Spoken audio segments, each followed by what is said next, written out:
हूँ आपके साथ आनंदमयी। ईसाई समुदाय मोदी से हुए खुश। G7 समिट के लिए इटली पहुंचे पीएम नरेंद्र मोदी ने शुक्रवार को ग्लोबल लीडर्स से मुलाकात के दौरान ईसाई धर्मगुरु पोप फ्रांसिस से मुलाकात की। पोप फ्रांसिस से मुलाकात के दौरान प्रधानमंत्री मोदी ने उनको भारत आने का भी न्योता दिया।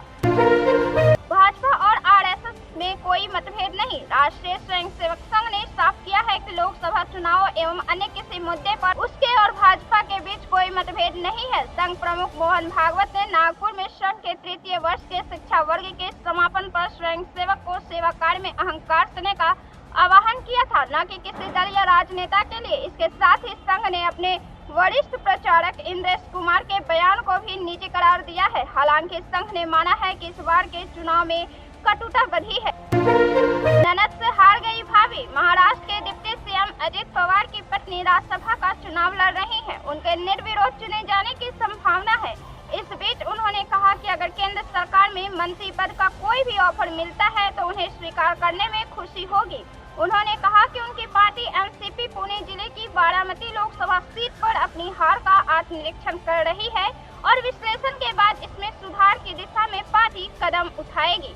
सुनेत्रा पवार अपनी ननद और एनसीपी प्रमुख शरद पवार की बेटी सुप्रिया सुले से बारामती लोकसभा सीट पर चुनाव हार गई थी। शिमला का अंतर्राष्ट्रीय ग्रीष्म महोत्सव काफी रोचक। शिमला में 4 दिवसीय अंतर्राष्ट्रीय ग्रीष्म महोत्सव शुरू हुआ। 4 दिवसीय अंतर्राष्ट्रीय ग्रीष्म महोत्सव की शुरुआत राज्यपाल श्री प्रताप शुक्ला ने की। राज्यपाल श्री प्रताप शुक्ला ने कहा, इस मेले को राष्ट्रीय स्तर पर जाना जाता है और इस मेले का आनंद लेने के लिए शिमला और हिमाचल के लोग ही नहीं बल्कि बाहर से भी लोग यहाँ आते हैं। इससे लोगों में उत्साह बना रहता है। जीत के बाद सोने का मुकुट भेंट कर आशीष लिया। केंद्रीय मंत्री सुरेश गोपी ने अवर लेडी ऑफ लुर्देस मेट्रोपॉलिटन कैथेड्रल में प्रार्थना की। उन्होंने लोकसभा चुनाव में अपनी जीत के बाद यहां सोने का मुकुट भेंट कर आशीष लिया है। आरएसएस देशभक्ति के लिए प्रेरित करती है। आरएसएस नेता इंद्रेश कुमार के बयान पर भाजपा नेता सिटी रवि ने कहा, हमने इंद्रेश कुमार का बयान सुना। उन्होंने अहंकार के बारे में बात की है। आरएसएस हमारी संस्कृति का प्रचार करती है। यह संस्कृति का प्रचार करके देशभक्ति के लिए प्रेरित करती है। हमने आरएसएस से देशभक्ति की प्रेरणा, समाज की सेवा की प्रेरणा को स्वीकार किया है। हम उस मार्गदर्शन के साथ काम करेंगे। उन्होंने भाजपा से सीधे बात नहीं की है, वो सामान्य बात कर रहे थे। हम उनके शब्दों का सम्मान करेंगे, हम उनके शब्दों का पालन करेंगे। लालू प्रसाद यादव लड़ेंगे चुनाव। लालू प्रसाद यादव रुपौली विधानसभा का उपचुनाव लड़ेंगे। ये राजद के राष्ट्रीय अध्यक्ष नहीं बल्कि सारण जिला के मरोड़ा प्रखंड के जादोरहीपुर के रहने वाले लालू प्रसाद यादव है। नामांकन के पहले दिन 14 जून 2024 को सारण जिला से धमदाहा पहुंचे लालू प्रसाद यादव ने रुपौली विधानसभा निर्वाचन के लिए बनाए गए नजारत पोशाक में पहुंचकर एनआर कटाया है। रुपौली विधानसभा में राष्ट्रीय जनता दल और जनता दल यूनाइटेड अगर अपना अपना कैंडिडेट दे देता है तो एक बार फिर रुपौली में लालू और नीतीश की जोर आजमाइश तेज हो जाएगी और एक बार फिर रुपौली हॉट सीट बन जाएगा। लोग बता रहे हैं कि दोनों ही पार्टी के लिए रुपौली विधानसभा उपचुनाव अगले साल होने वाले विधानसभा चुनाव का रिहर्सल होगा। तो सीएम के खिलाफ कार्रवाई। आंध्र प्रदेश का सीएम बनने के 3 दिन बाद ही टीडीपी प्रमुख चंद्रबाबू नायडू एक्शन मोड में नजर आ रहे हैं। दरअसल ग्रेटर हैदराबाद नगर निगम ने राज्य के पूर्व सीएम और वाईएसआरसीपी के अध्यक्ष जगन मोहन रेड्डी के खिलाफ कड़ी कार्रवाई की है। नगर निगम ने रेड्डी की सुरक्षा के लिए सड़क पर बने उनके अतिक्रमण पर बुलडोजर चला दिया है। यह मामला लाटेश पॉन्ड इलाके का है। इस मामले में नगर निगम अधिकारियों का कहना है कि लोगों ने अवैध अतिक्रमण की शिकायत की थी, जिसके बाद यह कार्रवाई की गई। वहीं जगन मोहन रेड्डी के समर्थक इस कार्रवाई को मनमानी और बदले से प्रेरित बताया। समर्थकों ने बताया कि सड़क किनारे उनका यह कमरा उनकी सुरक्षा को ध्यान में रखकर बनाया गया था। हैशटैग खूब वायरल। ट्वीट पर मेलोडी के हैशटैग्स खूब वायरल होते हैं। इस बीच हाल ही में खुद जॉर्जिया मेलोनी ने मेलोडी हैशटैग का इस्तेमाल किया। ये देखने के बाद लोगों की खुशी का ठिकाना ही नहीं रहा। इस बीच एक तस्वीर भी खूब वायरल हो रही है जिसमें मेलोनी प्यार से पीएम मोदी को निहारती हुई नजर आ रही है। जीतन मांझी को मिली बड़ी जिम्मेदारी, बिहार को बड़ी जरूरत। गया में एक सभा को संबोधित करते हुए मांझी ने कहा कि जब उन्होंने मंत्रालय की बंटवारे की सूचना वाला लिफाफा खोला तो देखकर अपना माथा ठोक लिया। वो micro small and medium enterprises मंत्रालय देखकर बोले कि उन्हें कौन सा विभाग दे दिया गया है। मंत्री मांझी ने बताया कि मंत्रालयों के बंटवारे के बाद सभी लोग प्रधानमंत्री नरेंद्र मोदी से मिल रहे थे। वे भी जाकर पीएम मोदी से मिले और कहा कि मुझे कौन सा विभाग पकड़ा दिया गया है।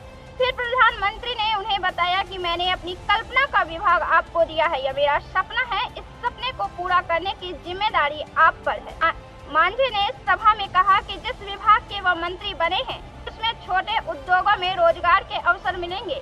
बिहार समेत पूरे देश में छोटे छोटे उद्योग बंद पड़े हैं, उन्हें शुरू करवाया जाएगा। इससे रोजगार बढ़ेगा और बेरोजगारी दूर होगी। जीतन राम मांझी ने यह भी कहा कि वह सांसद रहते तो ज्यादा अच्छा होता। मंत्री बनने के बाद उनका मुंह बंद हो गया है, उन्हें मर्यादा में रहकर काम करना होगा। नीतीश कुमार की अंतरात्मा बिक चुकी है। चुनावी रणनीतिकार से सामाजिक कार्यकर्ता बने प्रशांत किशोर लंबे समय से बिहार में जनसुराज के नाम से पदयात्रा कर रहे हैं।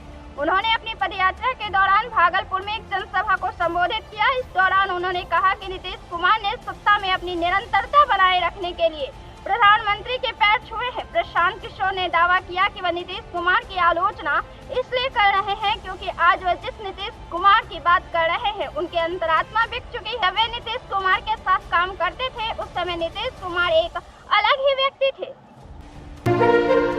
कांग्रेस का बसपा को खुला निमंत्रण। कांग्रेस के वरिष्ठ नेता और राज्यसभा सदस्य प्रमोद तिवारी ने बहुजन समाज पार्टी को खुला निमंत्रण दिया कि वह चाहे तो आगे के लिए गठबंधन में शामिल हो सकती है। प्रमोद तिवारी का कहना है कि उत्तर प्रदेश में गठबंधन ऐसी 16 सीटें हारा है जहां यदि बहुजन समाज पार्टी के वोट उसे मिल जाती तो वह 16 सीटें जीत सकते थे। मायावती बहुजन समाज पार्टी का अस्तित्व खतरे में है क्योंकि लोकसभा में उनकी संख्या शून्य हो गई है और विधानसभा में केवल एक विधायक है। इस लोकसभा चुनाव में बहुजन समाज पार्टी अपना कोर वोट भी नहीं बचा सकी है। इस तरह से यह निश्चित है कि मायावती भी कोई न कोई विकल्प जरूर ढूंढ रही होंगी कि भविष्य में उनकी पार्टी का इतना बुरा हाल न हो जो इस बार हुआ है। आप के खिलाफ कांग्रेस के प्रदर्शन पर भाजपा ने ली चुटकी। पानी की किल्लत को लेकर आपके खिलाफ कांग्रेस का प्रदर्शन का ऐलान करने के साथ ही बीजेपी ने कांग्रेस पर चुटकी ली है। दिल्ली भाजपा मीडिया प्रमुख श्री प्रवीण शंकर कपूर ने कहा है कि कांग्रेस को आम आदमी पार्टी के विरुद्ध प्रदर्शन करने की घोषणा करते देख दिल्ली वालों को ऐसा लग रहा है मानो 900 चूहे खाकर बिल्ली चली हज को।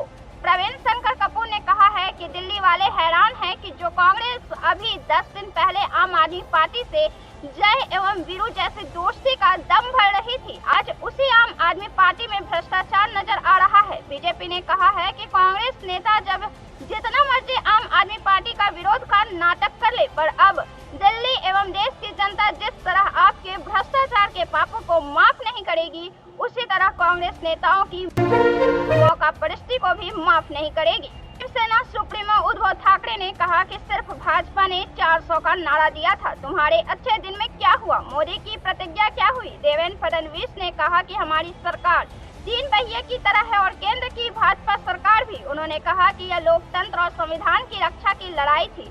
राज्य में जल्द ही चुनाव होंगे। मोदी सरकार पहले थी लेकिन एनडीए अब है। अब यह देखना होगा कि यह सरकार कितने दिन चलेगी।